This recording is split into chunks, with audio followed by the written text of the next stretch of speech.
Bueno, buenas tardes a todos. Hoy estamos aquí para acompañar a Alba García Moreira en la presentación de su libro 50 cartas a mi yo. Yo soy Santiago Gando, soy médico residente de neurología en el Hospital Álvaro Cunqueiro y he tenido la suerte de coincidir con Alba en varias guardias de urgencias y así conocer un poco de su proyecto, que me ha parecido muy interesante. En cuanto a su presentación, pues bueno, supongo que muchos de los que habéis venido aquí ya la conocéis. Es médico de urgencias y para mí una cosa muy importante también es que es de Rivadavia, como mi familia y como las de muchos que somos de aquí del Calvario, porque yo soy del Calvario, pues todos sabemos aquí que casi todos tienen su origen en Orense o en cualquier parte de la provincia, muchos del Ribeiro.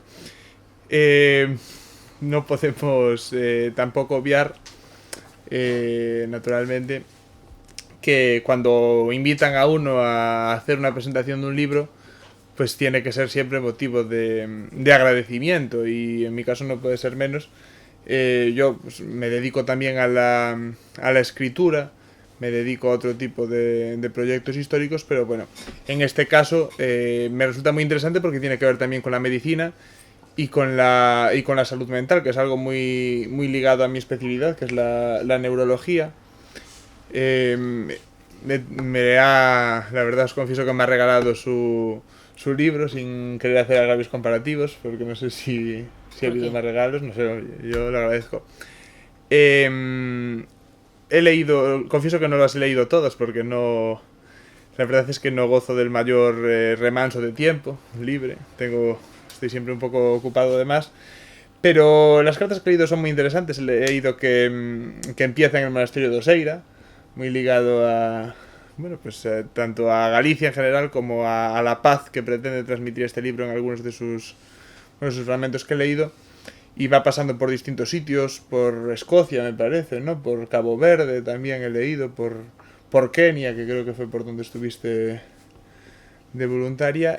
Y bueno, y yo creo que pretende ser un vehículo de las emociones a través de la escritura y mediante, bueno, cartas, mediante epístolas a diferentes, pues desde personajes o personas hasta emociones, intentar dar un vehículo a determinados sentimientos. Al final el lenguaje, que es un poco lo que a mí me ocupa al dedicarme al cerebro, pues no deja de ser un medio mediante el cual las personas exteriorizan lo que llevan en su interior, y este caso lo expresa muy bien. Los pacientes que se ven en una situación vulnerable, en una situación de enfermedad, o que ni siquiera tienen que estar en una situación de enfermedad, que tienen algo que expresar, aunque muchas veces no se haga y se guarde para uno mismo una situación de disconfort, creo que expresarlo, y como tal nos lo expresa la literatura médica en este caso, que nos refiramos a otro tipo de literatura hoy, pues es muy beneficioso para el sistema, bueno, para la economía, como decían los profesores antiguos del cuerpo humano. Yo estas últimas semanas me estoy dedicando al ictus, que es una patología muy frecuente en la actualidad, y estoy aprendiendo mucho, y una de las cosas que estoy aprendiendo es lo importante que es el lenguaje. Hay muchos, bueno, uno de los síntomas más frecuentes del ictus, de esas 3 Fs, forza, faciana e fala, que tanto se publica para concienciar a la población. El no poder hablar, el no poder expresar lo que uno siente cuando uno le da un ictus es francamente limitante. No ser capaz de exteriorizar lo que uno quiere decir, como un bebé que llora y nadie lo comprende, es una situación realmente frustrante. En el cerebro, lógicamente, pues lógicamente es normal no saber lo que es un ictus. Una parte del cerebro se queda sin riego, y en este caso el área del lenguaje tradicionalmente se queda sin poder hablar la persona por determinadas vías. El el cerebro es una estructura fascinante y está conectado de muchas maneras. A pesar de que nos pueda parecer algo extremadamente intelectual al hablar expresamos emociones, está conectado con los centros de emociones, está conectado con el oído, con los sentidos, con nuestra propia conciencia de enfermedad que podamos tener, con el hipotálamo que regula nuestra temperatura, nuestra homeostasis. Está conectado con el equilibrio, con el oído, con cantidad de sitios que pueden enfermar y pueden estar sanos.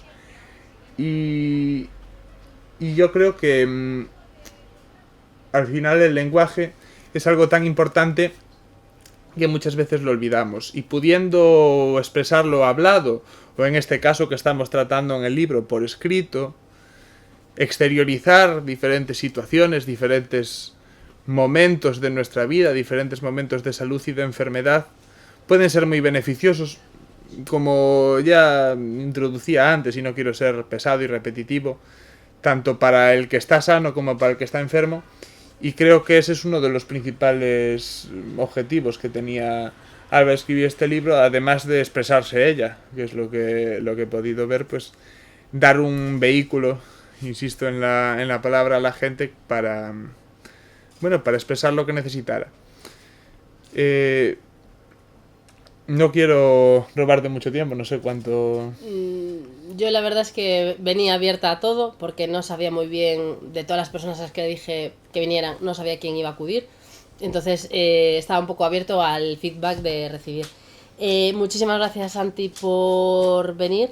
Efectivamente, Santi es una persona muy ocupada, porque se dedica a ser residente de neurología en este hospital, que es terriblemente grande, y lleva su cuenta de Instagram de historia, básicamente, y también es autor de Cuernos y Leyendas... Romances y Cuernos. Es que solo nos quedamos con los cuernos. Es que, o sea, aunque el libro de Santi se llama Romances y Cuernos Reales, ves el libro y la gente solo piensa en los cuernos. Y es lo que menos tiene, y es la gran estrategia de marketing del libro de Santi. ¿Qué le gusta a la gente? El cotilleo. ¿Qué quiere vender Santi? Historia. ¿Qué hace? Mezcla historia y cotilleo. Y es el libro perfecto. Así tiene 20.000 ejemplares en la calle para poder vender. Que no los ha traído hoy porque porque él no le da tiempo. Porque aparte que él no autopublicó su libro y depende de su editorial. En primer lugar, daros las gracias a todos los que habéis venido.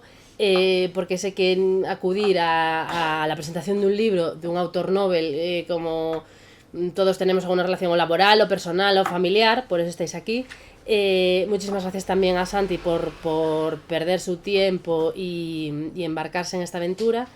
Y yo voy a intentar ser breve y hablar de 3 cosas. Hablar de el por qué he hecho el libro, el proyecto médico que hay detrás de este libro.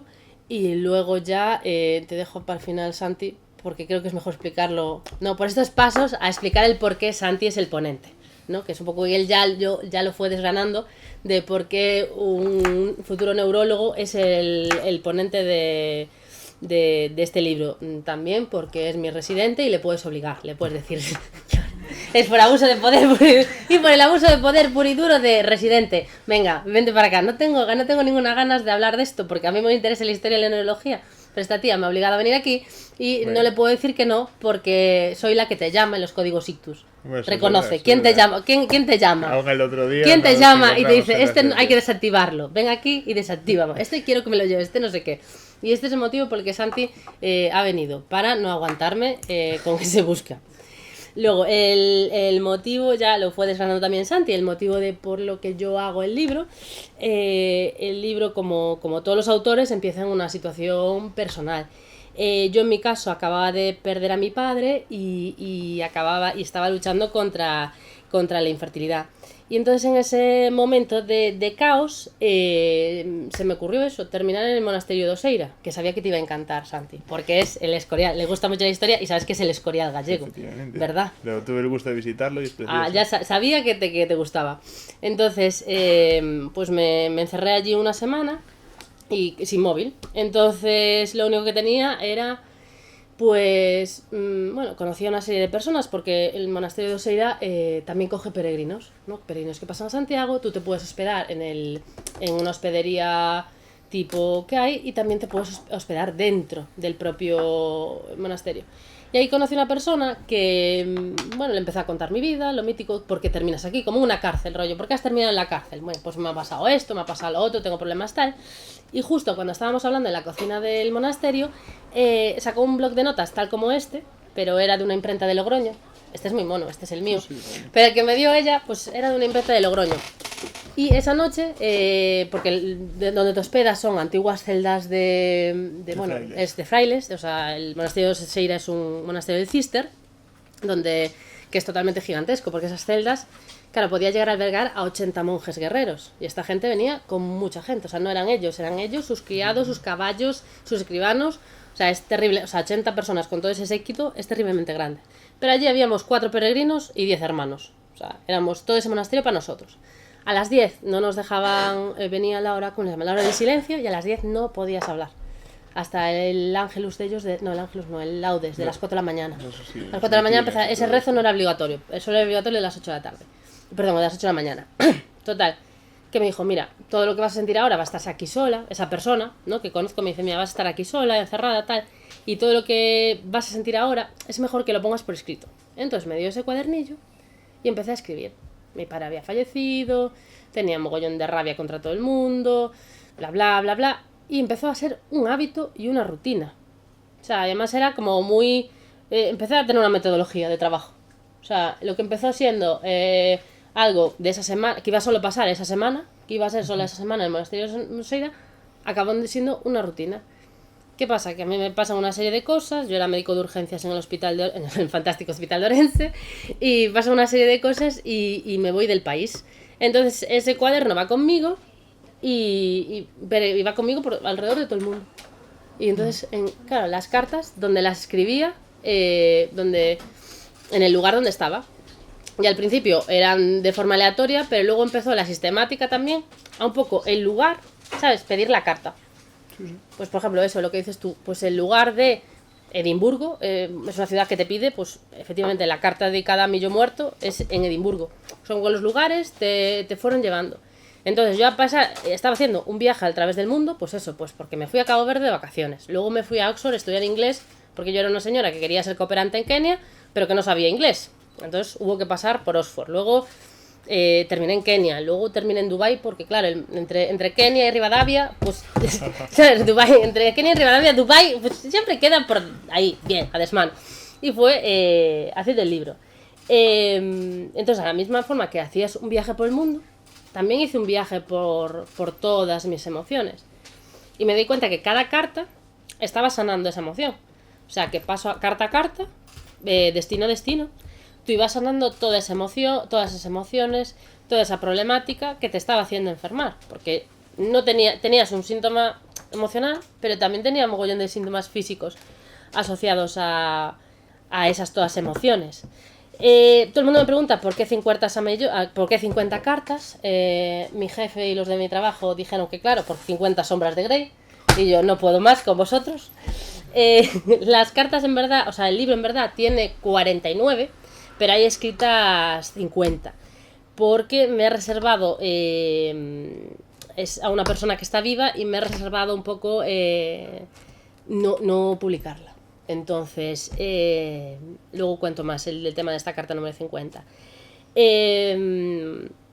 Eso, al final veo que tengo muchísima sistemática. Yo me tiro 6 meses en Kenia. En Kenia también empiezo a escribir una novela. Pero bueno, pues el proyecto de la novela lo tengo así un poco apartado. Porque yo autopublico el libro. O sea, yo llego a España después de casi 9 meses fuera.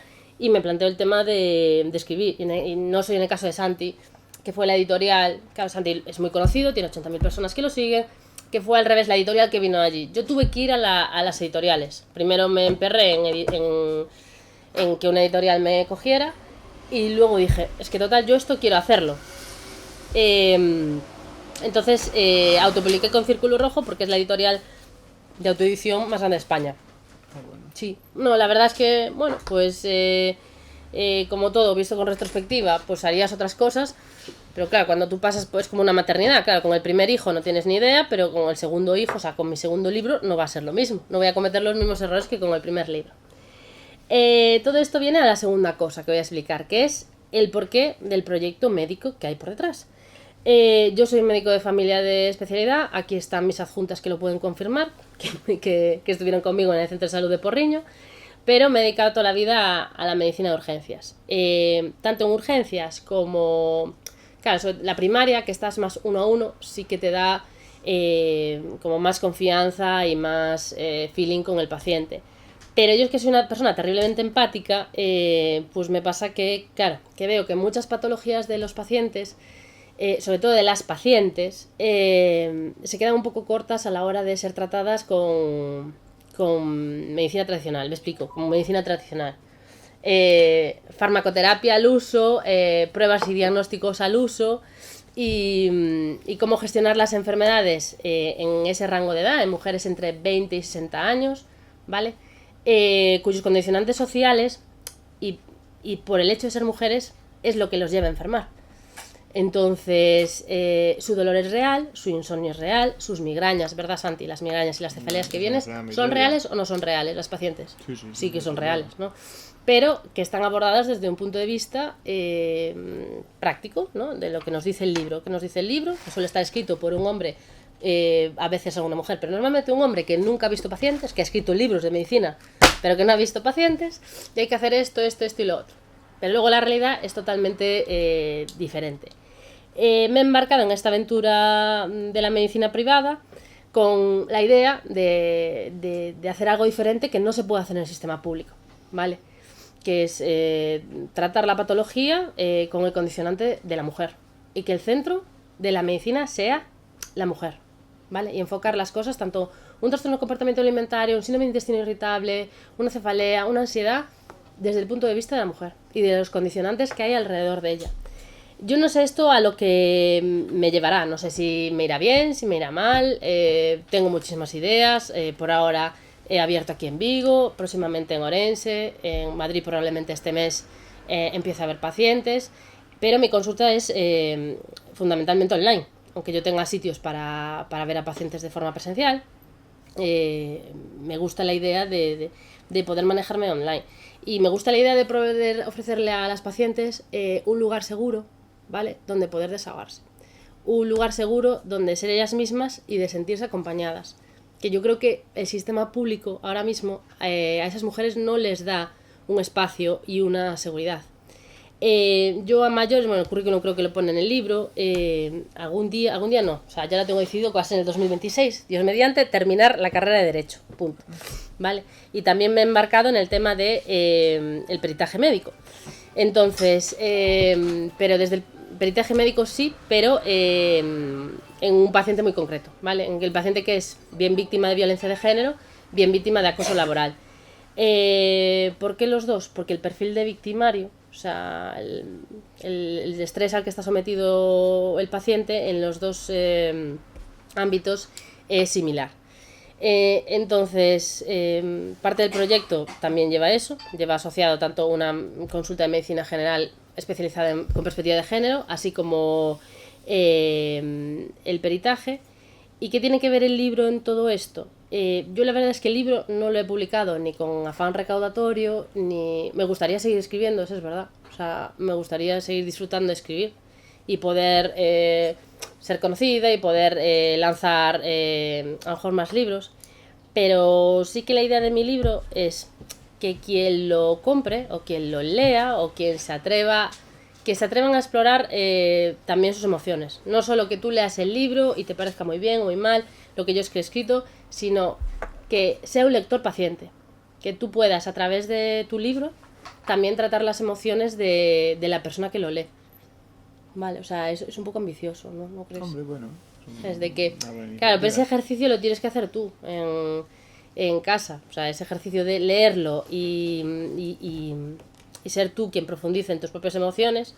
O sea, obviamente las del libro son mías, pero si tú te pones tu Santi con tú misma, ahora mismo te cojo el cuadernillo, porque una idea de hacer estos cuadernillos, aparte de ser prácticos en la consulta, es también un poco que sirvan de de referencia con los pacientes. Si yo te digo a ti, Santi, vas a hacerle una carta a tu IRA, en vez de venir aquí con esta cefalea EVA 810, vale, si no me vas a escribir, esto no lo hace, esto yo no te lo puedo hacer en consulta. En el coto, en el coto 5 minutos por paciente, en primaria que hay 10 minutos por paciente. Esto no lo puedes hacer. Tú no puedes hacer que la persona se siente, porque a lo mejor la persona no te lo quiere contar.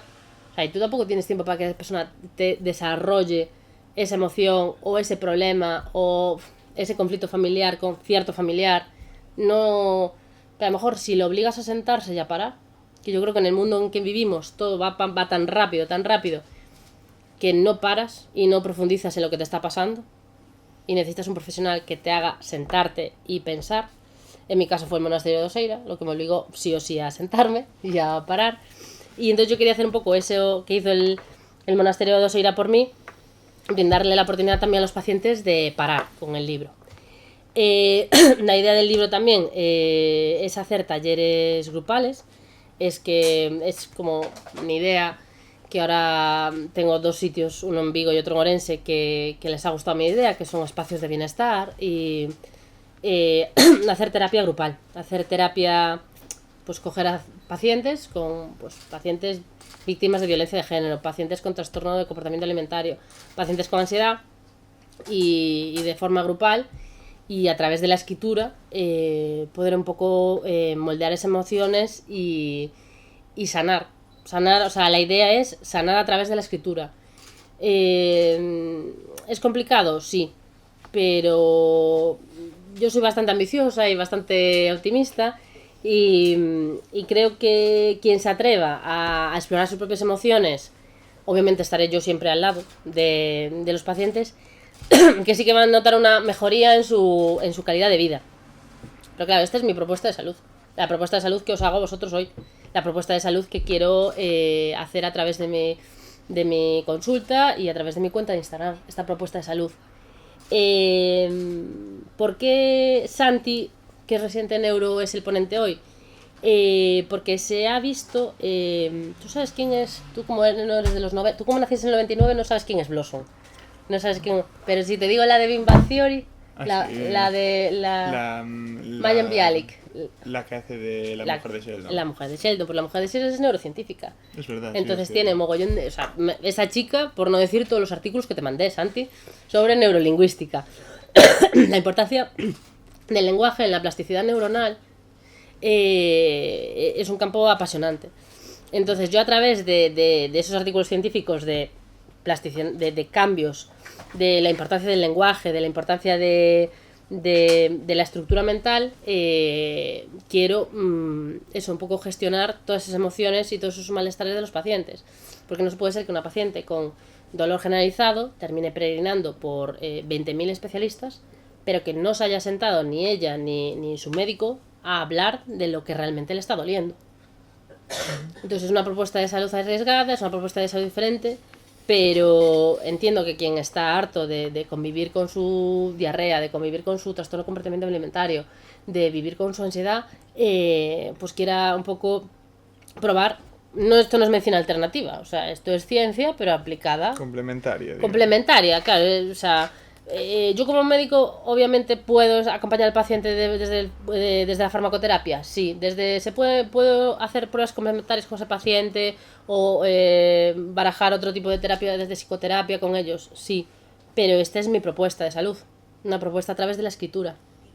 Y bueno, no me enrollo más, o sea, me podría enrollar muchísimo más, pero creo que ya dije los 3 pilares fundamentales de por qué hago el libro, por qué hago la consulta y por qué Santi es el ponente. Si quieres hablamos de algo más. Si ideas tenemos de hablar muchísimas. Sí, claro. Desde luego, claro. Lo que hablaba Alba antes, el lenguaje y todas las teorías de plasticidad neuronal y todo que está tan de moda ahora, quizá, bueno, pues sea más para hablar en congresos médicos probablemente. En niveles altos que se hable de esto, pues parece una utopía, ¿no? Digamos... Ya, pero los pacientes es lo que están demandando. Sí, por eso mismo es que nosotros los podemos poner desde cátedra ir a con grandes congresos de Sí, ahí neurología, voy, ir a sí. con grandes... Ahora, mira, ahora es el congreso de urgencias. Vale, fijo que están debatiendo sobre la ventilación mecánica no invasiva. Ya te digo yo, Sí, están sí. ahí, ya. Pero tú tienes a los pacientes en la sala de espera ahora mismo, la sala de espera de urgencias está llena de gente con dolor de espalda. Yo ya sé los motivos: dolor de espalda, cefalea, ansiedad, trastorno bipolar que ha discutido con la madre y está en urgencias. Y tienes a muchísima gente con muy sesuda y con mucha ciencia que está debatiendo en congresos. Sí. Entonces, ¿cómo hacemos? O sea, lo que quiere el paciente es salud. Desde Lo que luego. queremos los pacientes, todos somos pacientes, es estar bien. Sí, yo en Y es eso salud. estoy de acuerdo. Yo creo que la época de la medicina, que de la pura fisiología, de pensar en el, digamos, en que todo es lo que ocurre con una cosa determinada, ha evolucionado a los factores naturalmente científicos, los factores psicológicos, los factores sociales que influyen en cada enfermedad. Desde luego en algunas, pues naturalmente tiene más, te da un infarto, te da un ictus, pues no hay mucho debate. Podríamos debatir mucho Yo no sobre es las causas. por ser mala, yo no es por ser mala, pero ¿no crees que influye a quién influyen las patologías? Como el VIH. ¿Tú crees que si el VIH fuera, o sea, yo que estuve en África, o sea, ¿tú crees que el VIH si fuera una patología de ricos no habría más inversión? ¿Tú no crees que esto es tratarle que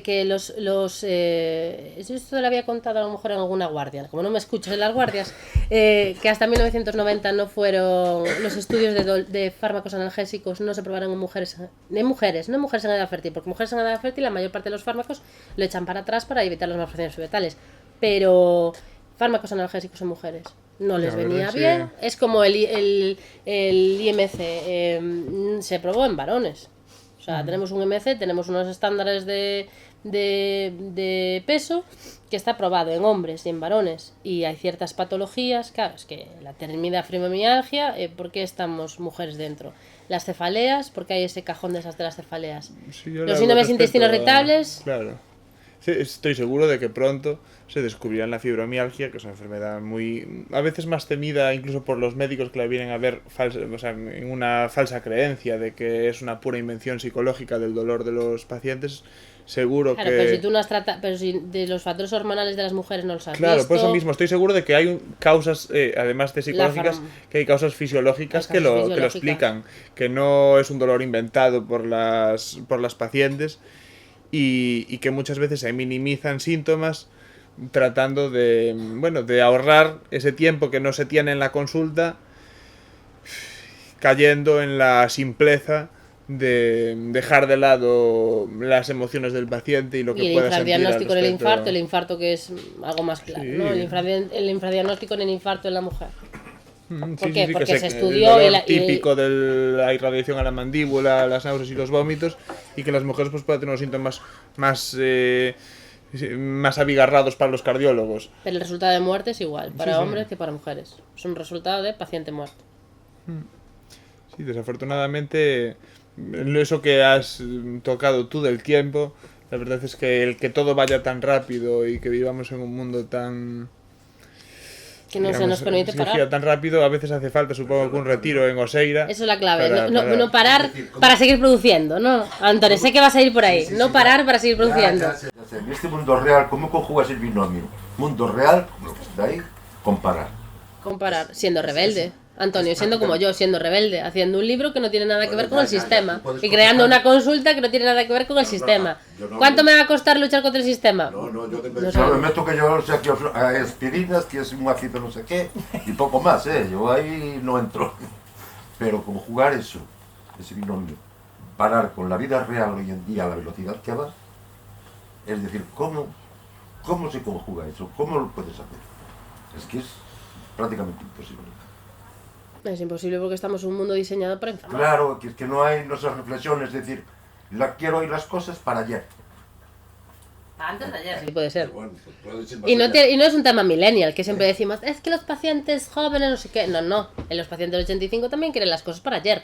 La resonancia de rodilla para Claro, antes de claro, ayer. por eso, o sea, por no eso, es un por tema eso. de la juventud está loca y quiere las cosas inmediatas, no. No es un tema de juventud. Eso es un vicioso, no sabe lo de él. Es decir, nosotros vamos a urgencias o vamos al médico y queremos que nos atienda ya. ¿Eh? Y cada uno va con su problema y con su historia y con Entonces, pues, bueno, pues habláis vosotros, yo... No más que de la juventud, sin duda de la sociedad de hoy en Claro, día. es la sociedad, no es la Antes juventud. tenías que esperar sí o sí por una cosa que tenía que llegar. Llegar hoy en día de Vigo a Madrid lleva 3 horas, o que lleva. Bueno, si vas en tren, en avión 2 lleva horas y una hora. cuarto desde la estación de Orense hasta Chamartín. Pues 2 eso, y horas y antes cuarto. que ibas a Endaya y te llevaba un día. Y mucho antes ibas de... Vamos, de Rivadavia a Leiro y te llevaba casi 3 o 4 o 5 horas y ya te lleva un cuarto de hora en el coche. Y entonces tener que esperar, antes pues enfermaba alguien en un pueblo del Ribeiro, en los tiempos que aparecía la penicilina, un niño con meningitis, tenía que ir corriendo para llamar rápido, buscar un taxista que hubiese en algún pueblo por allí para que lo llevase a Rivadavia, que viniese el médico, que tuviese que ir a no sé dónde a buscar un poco de penicilina, que le diesen y que fuese afortunado y que hubiese penicilina allí y no tuviese que ir a buscarla a Orense. Era eso un poco Pero lo una que cosa viví yo así. en África también, eso de... Pues eso, y hoy en día Pero tenemos, no, vamos a la farmacia y ya lo tenemos todo. No iba, Claro. había más... Y la gente sabía Pero tener es que ahora paciencia. Ahora es Pero porque ahora tampoco tienes necesidad, o sea, el mundo ahora como va tan rápido y como tú tienes un acceso a salud tan brutal, Antes querías leer un libro y tenías que ir a la biblioteca, te lo tenían que ir a traer, y te tenían que ir a buscar a la biblioteca no sé dónde, tardaba 20 días. Hoy entras en el móvil, buscas no sé qué y ya tienes todo lo sí, que... el acceso al conocimiento ha cambiado, ya. Y también la figura nuestra... Desde luego, la falsedad y los Tú códigos avanzas ya, cabeza, sí. los otros ya van a, cuando tú llegas a un punto de, bueno, esto es seguro, esto está, ya los otros están allí, ya tú estás aquí, los otros están... Sí, sí, sí. Es, Muy arriesgado. esa es la gran cuestión, yo es la pregunta que me hago siempre, es decir, ¿cómo concúas eso? Es decir, un poco más de calma, pero eso es antieconómico. Y ya Es con su- antieconómico, no, sí.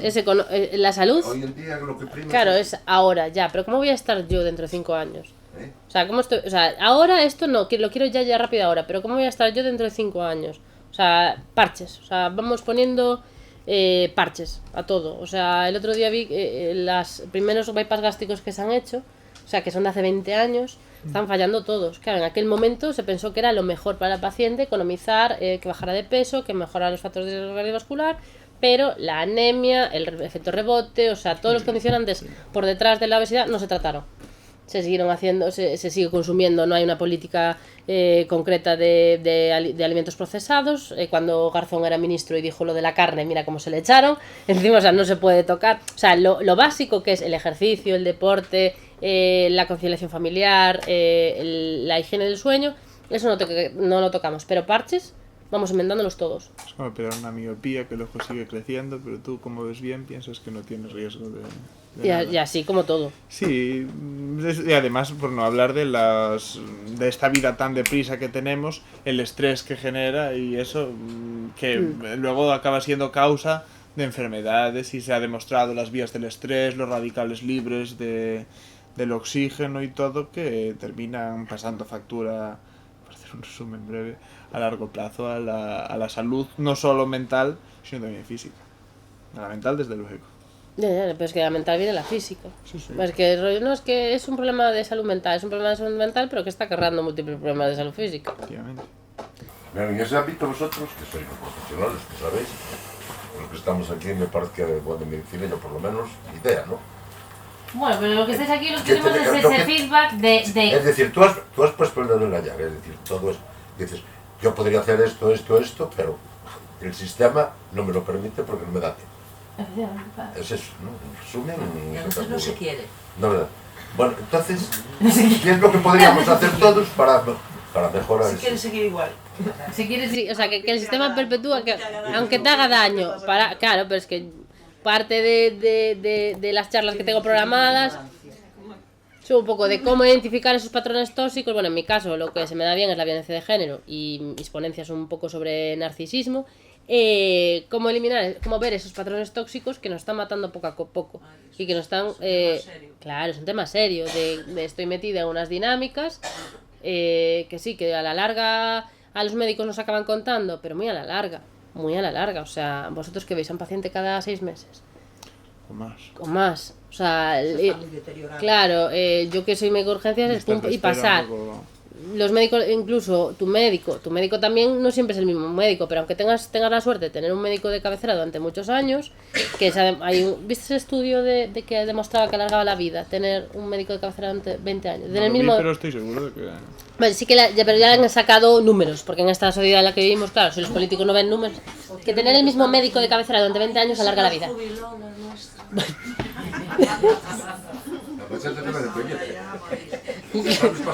Claro. Claro, pero eso el sistema quiere gente currela, rollo que tú consigas la plaza con 42 años, o sea, que vayas apagando fuegos, que consigas la plaza con 42 años y a lo mejor sí que eres, cuando tengas 40 y pico, eres el médico de una población durante 20 años, pues que ni siquiera está hecho para que el paciente tenga un médico fijo, un médico de confianza, una persona a quien contarle las cosas, a quien contarle su malestar.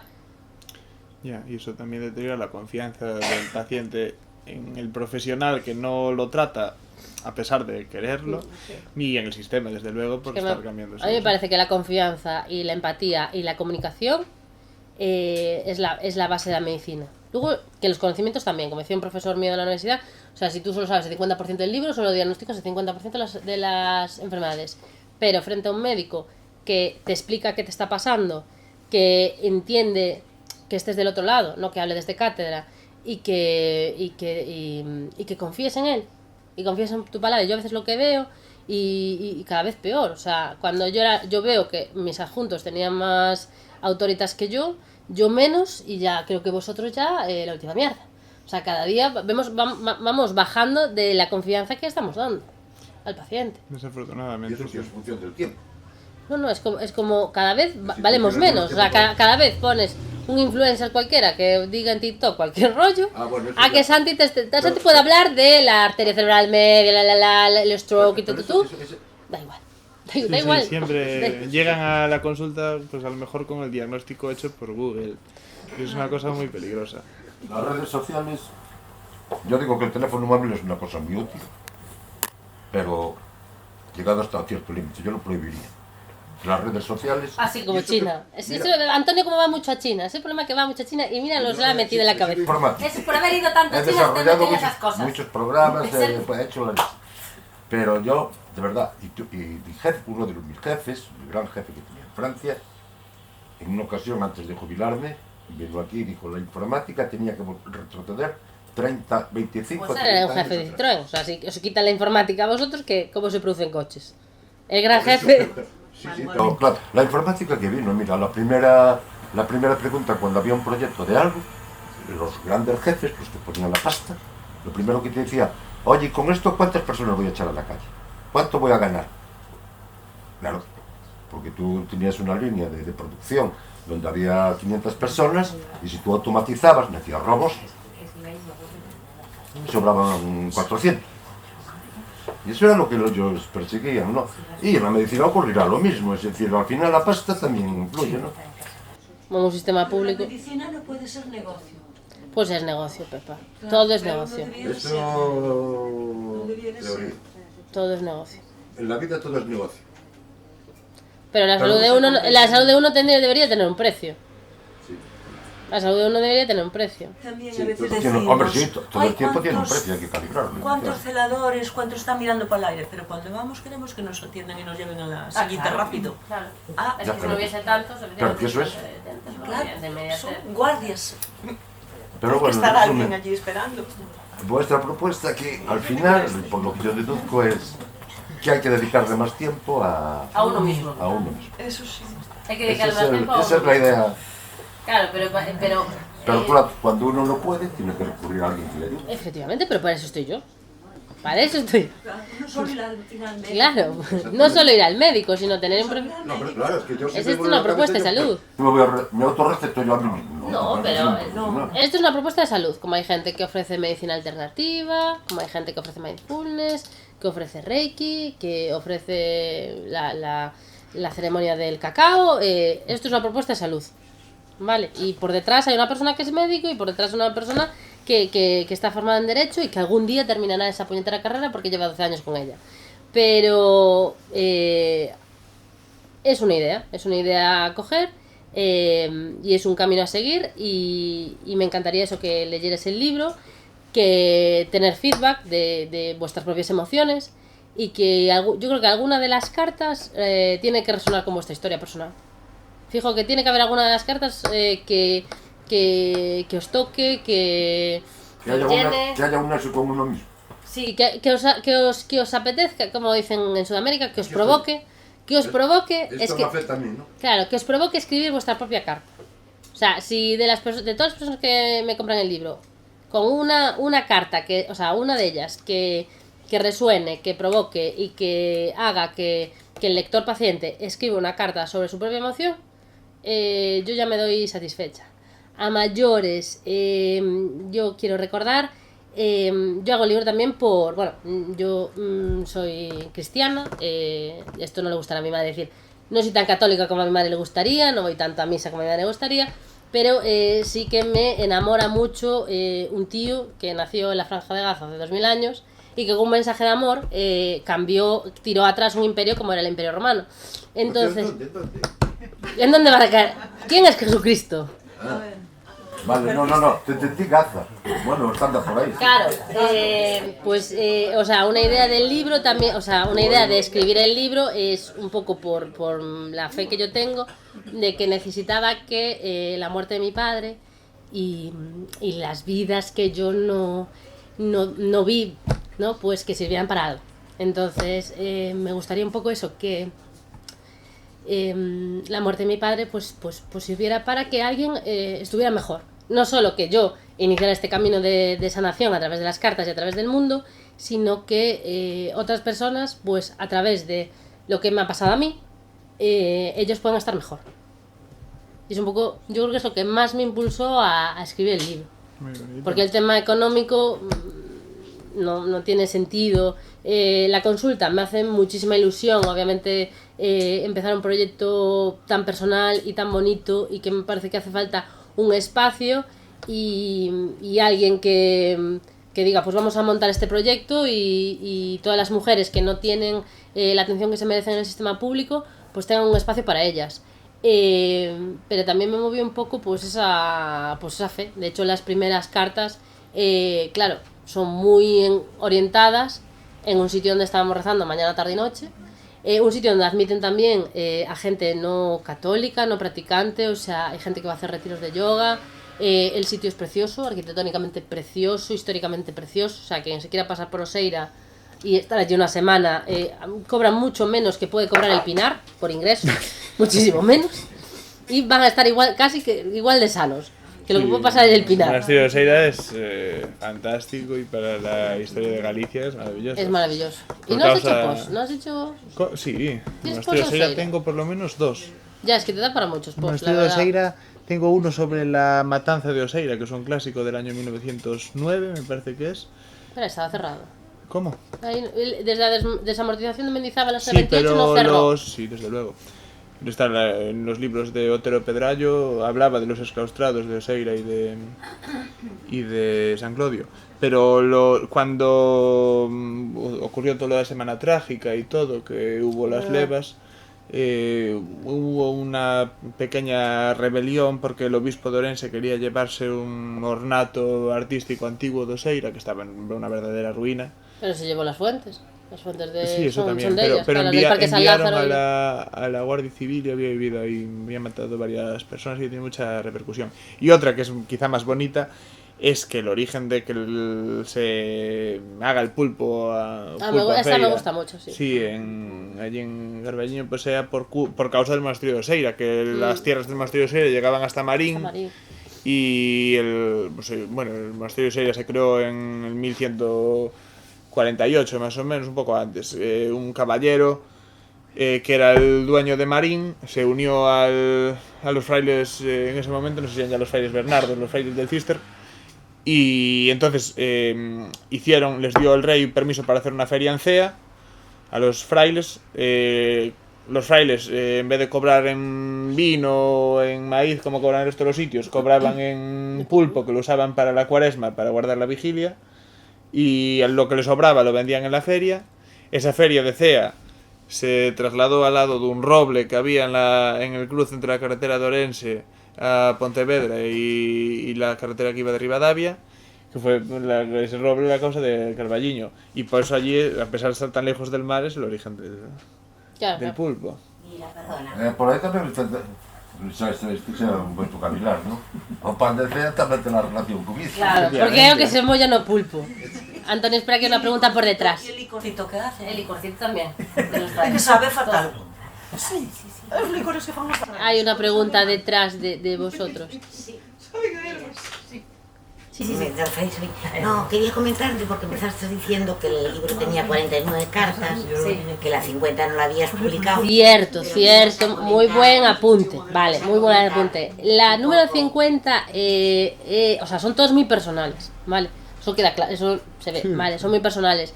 Mucha gente me ha preguntado el tema de, jolín, qué valiente, tal, tan personal.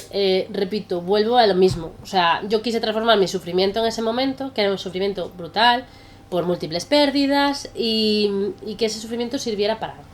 La carta número 49, la carta número 50, me parece que es una carta para leer a ciertas pacientes. Me gustaría que esa carta la escucharan ciertas pacientes que han sido víctimas, y que hicieran ellas su propia carta y su propia conclusión, y trabajar con ellas. Entonces, es una carta muy personal que no quiero publicar, que en algún momento me gustaría que sí que algunas pacientes se beneficiaran de esa exposición mía tan personal, sí, y ese es el motivo de la carta número 50, y aparte que es una carta a una persona viva, entonces no tiene sentido publicarla. Pero sí que creo que hay en ciertos talleres con los que trabajar el libro, que esa carta vendría muy bien hablar de ella, y sí que yo, por ayudar a los demás, no me importa exponerme. O sea, yo, si un paciente necesita empatía, necesita consejo o necesita una vivencia tuya para ser capaz de conectar y de transitar sus propias emociones, su propio duelo, su propio malestar o su propia historia, no me importa. De hecho, el libro es mi propia historia, mi propio viaje, pero lo dejo a disposición para que el resto pueda transitar el suyo.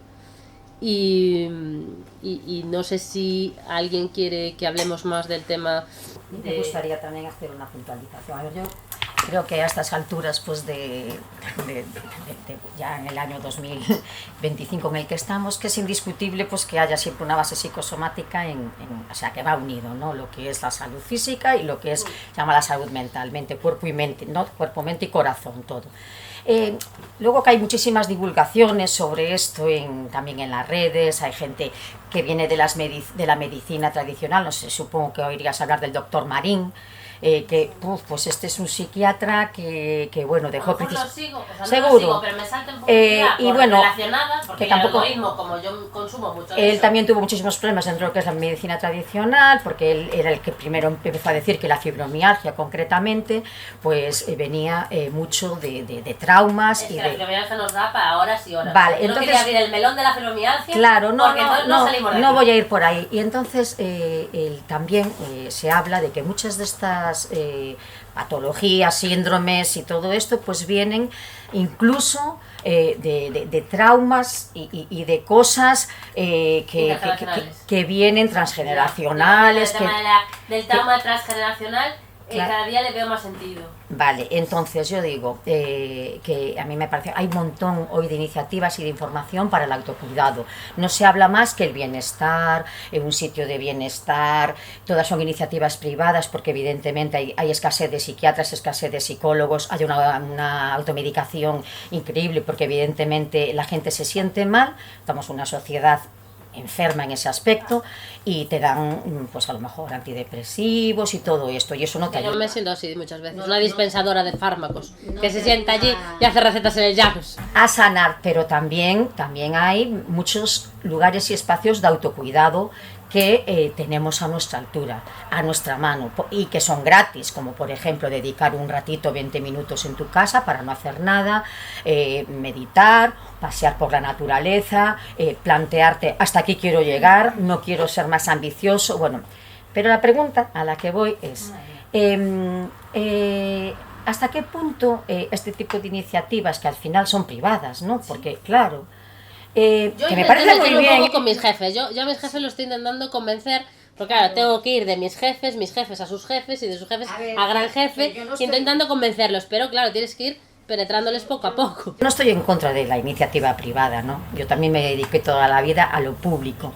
Y me da muchísima pena que al final la solución, porque precisamente las personas más vulnerables, que pueden ser un nudo claro de pacientes pues que han sido maltratadas, son personas que a lo mejor su economía pues no está para pagarse lo que vale tu trabajo privado, porque evidentemente no lo vas a hacer gratis, a lo mejor hasta no tienes ni muchos apoyos de fundaciones ni de nada que le subvencionen a esas personas. Es el dinero el apoyo es el dinero que gané yo haciendo guardias. Ese es mi apoyo. Claro, pero ni siquiera es patrimonio heredado, es el mío haciendo guardias. A esos encuentros de bienestar van a tener que pagar. Algunos van a ser gratis y otros van a ser claro, talleres, y a mí me da mucha pena que la divulgación, o sea, intento que todo el mundo tenga acceso, o bien con divulgación, o bien con un taller, o bien con el libro, o bien o con una consulta uno a uno conmigo, o sea, intentar un poco que esa sanidad sea para o sea, desde mi iniciativa privada, porque ya te digo, es todo mi capital que estoy poniendo aquí, que llegue un poco a todo el mundo.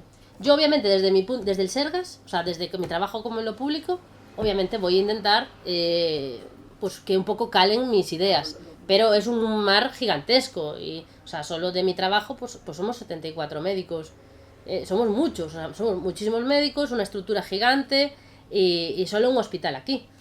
Imagínate. Sí, claro, lo bueno sería pues esos espacios públicos donde las personas pudiesen sentir ese bienestar y ese acompañamiento y transitar duelos, que al final la única opción es pagarte el psicólogo o el psiquiatra privado, y estamos en lo mismo. Iniciativas privadas creo que hay bastantes, pero el problema está en que no hay iniciativas públicas. Pues que al público tampoco le interesa esto. Yo estoy totalmente convencida de que al público no le interesa que nosotros estemos bien. Lo que comentabas del Pinar o Seda. ¿Qué?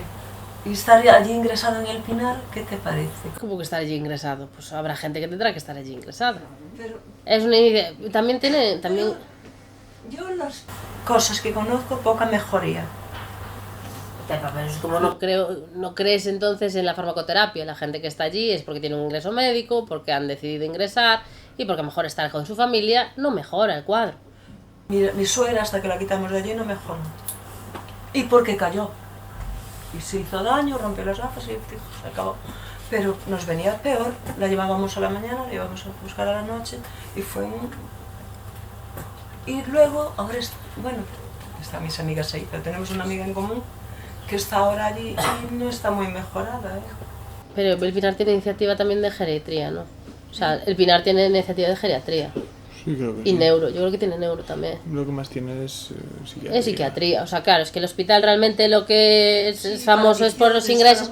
Sí, eso sí que a mí también me da muchísima pena. A mí la verdad, el tema de las adicciones, y sí que también es otro de los motivos de trabajar de esta forma, el tema de las adicciones, porque están muy intrincadas con el trauma, con el tirar hacia adelante, y es una pedazo de lacra que aquí, o sea, el cambio para mí fue en ese sentido brutal, de estar en el hospital de Orense, que era un hospital con población muy mayor, y que sí, que te llevaban gente con adicciones, a estar aquí. O sea, tengo la sensación de que a veces en REA, o sea, que yo es un campo de batalla. Hay mucha gente joven, mucho más joven incluso que yo, mal. Y con ictus y cosas así por culpa. Claro, efectivamente, y va a ser para toda tu vida. O sea, el momento que caes en la adicción, o sea, dar soporte a esas personas, ni el Pinar ni...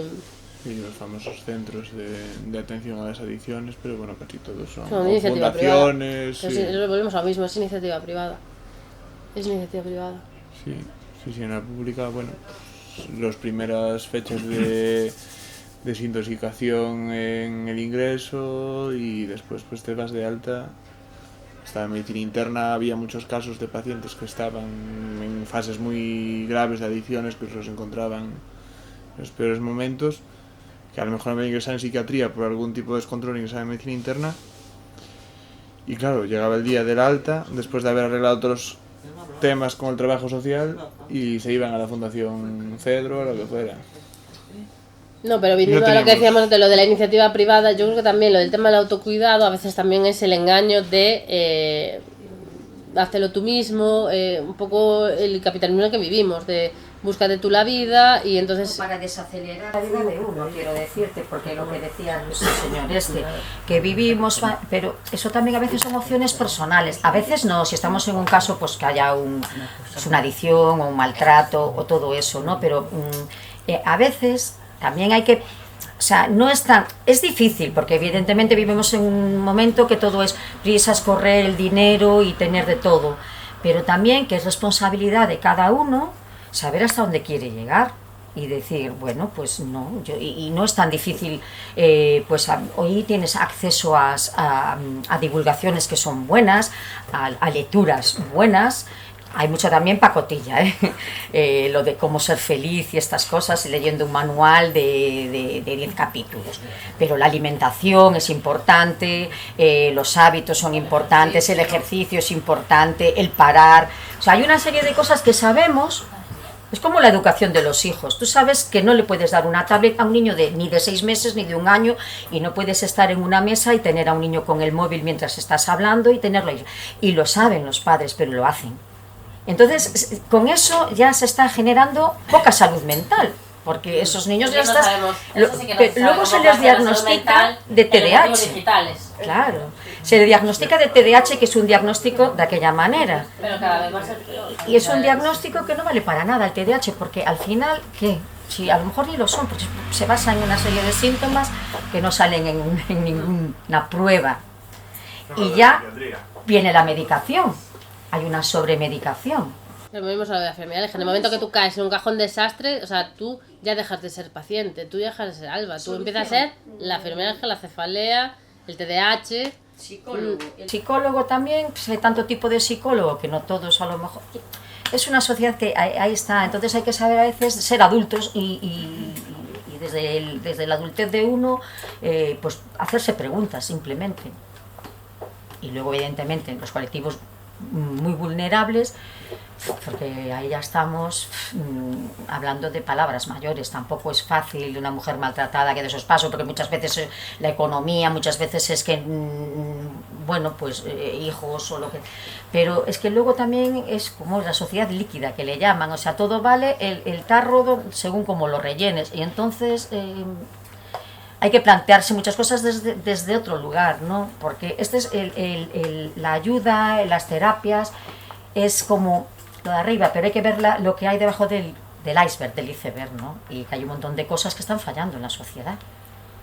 Pero a nosotros nos cae como médicos esa responsabilidad y no damos abasto. O sea, nosotros podemos picar en la punta del iceberg, pero ir abajo no somos buzos, submarinos. Unos más por la sanidad pública, que luego hay manifestaciones y van 4 pelagatos. La gente tampoco lucha. Pero si España es el país más conformista del mundo. Bueno, pues por Nos eso, conformamos con pero todo. también el más medicado. Claro, y siempre estamos donde debemos. Sí, que los gallegos. Pues por eso te digo que ahí está, la gente quiere sanidad pública y luego te tienes que pasar a la sanidad privada. A veces, pues ¿por qué? Porque no te atienden y luego vas a la privada y tampoco te atienden, tienes unas listas de esperas enormes. O sea, En la privada no se equivoca. Ah, sí, pero es que yo no digo que no se equivoquen, yo soy defensora de la sanidad hace poquito, pública, bueno, ahora pero ya- una cosa es que se equivoquen y otra cosa es cómo está montado todo. Ahora vas a Y escuchar tú, vas a la guía esa que va a venir, o no sé qué historia, y eso va a ser... Sí, sí. Un paciente tuve yo la semana Bueno, pasada. Me duele la oreja. Creo que venía también autoexplorado y El NIS, se pasó el NIS. No sé, Se no, pasó este el- venía por unas Ya parestesias. verás tú lo que va a pasar. Pero fue una autoexploración, le dijeron que tenía la rabia, bueno, fue muy... Pero bueno, yo te doy la enhorabuena por tu iniciativa, y que ojalá hubiera más médicos pues que tuviesen por lo menos esa inquietud y preocupación por sus pacientes, ¿no? Yo tengo la inquietud, pero yo mañana voy a sentar a las 9 de la mañana y probablemente aquello sea más de lo mismo. Pero que tampoco sería tan difícil los médicos de familia, que los hay, porque ahora también hay médicos de familia súper buenos y súper empáticos. Es que hay muchos médicos de familia, es que eso de que... Es que el problema es que el 80%, o que no decir el 90%, es que somos... No es porque sea defender mi colectivo, es que somos buenísimos. Es que la gente no es consciente de el Estado, el nivel de conocimientos que nos ha proporcionado. Jolín, que el Estado nos ha pagado a todos una especialidad brutal, con unos conocimientos brutales, y la suerte que tiene la población. O sea, yo eso lo vi en África, cuando me di cuenta de, jolín, o sea, de que yo creo que es el mejor trabajo que he tenido en la vida. No, es muy difícil que yo vuelva a tener un... porque me dijo Maribel que hablara de África, y justo, mira qué horas son las 8 y no lo he hablado, de un poco de mi experiencia allí. También fue un poco fruto eso de la muerte de mi padre, de la falta de hijos, y yo la ONG por la que trabajé era una ONG pediátrica, ¿no? Entonces, pues allí yo estaba en Kenia, en una isla muy musulmana, muy musulmana, o sea, Marruecos al lado de esa isla es laico, y cerca de la frontera con Somalia, a 100 kilómetros de la frontera con Somalia. Y era gente muy pobre, muy vulnerable, familias musulmanas con muchísimos hijos, y me pareció lo más increíble que he hecho en mi vida es pues eso que ha hecho el Estado por mí. O sea, que haber sido formarme como médico, haber sido residente en Porriño y haber visto la mitad de los pacientes niños, poder trasladar todos estos conocimientos a gente tan terriblemente pobre y vulnerable como eran mis pacientes. Tan terriblemente pobre y vulnerable. Y por eso creo que a lo mejor es hasta incluso pues lo mejor que he hecho en mi vida, haber sido médico de esa gente. Y todo esto venía a colación de... estamos hablando de se me ha ido. No, es que de la sanidad... Sí, es que venía eso, a colación de la sanidad pública. De que la mayor parte de nosotros somos buenísimos, con muchísimos conocimientos, con ganas de cambiar las cosas. Y no entiendo por qué el feedback que recibimos de la sociedad es que somos funcionarios, es que no hacemos nada, es que no somos empáticos. Y a veces lo pienso, ¿cómo voy a ser empático a las 3 de la mañana cuando ya llevas el paciente número 70, tienes otros por allí que te están gritando, otros no sé qué? Pues das lo peor de ti. Pues obviamente yo en consulta, cuando consulta privada, cuando tengo todo el tiempo del mundo para el paciente, soy la misma médica con los mismos conocimientos, pero con una calidad humana que no me permite el sistema. siendo la misma, teniendo los mismos conocimientos. O sea, no es que la sanidad pública sea mejor que la privada, porque somos los mismos. O sea, hay gente que sí que solo está en la pública, hay gente que solo está privada, pero de normal somos pues los mismos, que circulamos más o menos con la misma formación, más o menos el mismo tipo de persona, sí, que estamos circulando. ¿Qué cambia entonces si el paciente es el mismo? Pues el sistema. Sí, como nos obligan a trabajar. Bueno, y que no vaya peor. Bueno, Pepa. Es que no vaya es peor. que son las 8. Es que yo pensé que a las 7:30 terminábamos y son las 8:05 y seguimos hablando. Entonces vamos a hacer un breve cierre. Santi, cierras tú y luego yo cierro yo. Y cerramos para que la gente pueda ir a cenar. Bueno, de nuevo reiteraros a todos vuestras preguntas también, que nos han hecho pensar a todos, y la iniciativa de Alba, que le deseo todo lo mejor. Muchas gracias. Y también naturalmente se lo deseo a sus pacientes. Y bueno, pues que enhorabuena por este proyecto y que te vaya muy bien. Muchas gracias. Y luego yo agradeceros a todos que... Está muy bien. ¿Lo de parar? Es un paro, Y lo de parar también vamos a parar esta... Porque la verdad es que si os digo, hacerme más preguntas, estamos aquí hasta las 9 y sé que os tenéis que ir y nosotros marchamos para Orense, pero la verdad es que muchísimas gracias por venir. No me esperaba que vinierais tantos y bueno, pues lo más importante, me gustaría que lo que habéis escuchado aquí lo comentéis, pues de la misma forma que hemos tenido esta reunión, o sea, tan familiar, tan ameno. O sea, yo no sabía que iba a ser todo tan genial como ha salido. Pues que esta conversación la tengáis con vuestros amigos, familiares, gente del entorno, y acordaros que hay gente dentro del sistema pues que pelea para que exista, bueno, en mi caso voy a hablar de mi libro, que es una medicina enfocada en las mujeres y en nuestras problemáticas, y que existen alternativas a este mundo de caos que nos ha tocado vivir. Y pues muchísimas gracias de verdad por asistir.